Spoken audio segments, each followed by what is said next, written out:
نشرت الفنانة يسرا مجموعة صور جديدة عبر حسابها الشخصي على موقع التواصل الاجتماعي للصور والفيديوهات انستجرام.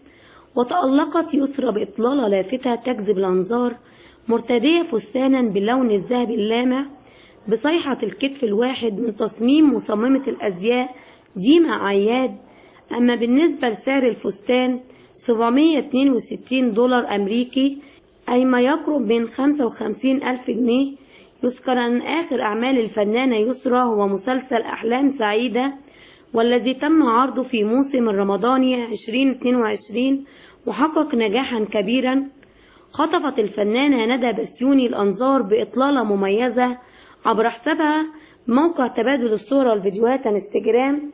وظهرت ندى بسيوني بإطلالة جذابة بالأحمر، وتركت الشعر الأشقر منسدلا على كتفيها، واعتمدت مكياجا ناعما أبرز جمال ملامحها. أحدث أعمال الفنانة ندى بسيوني.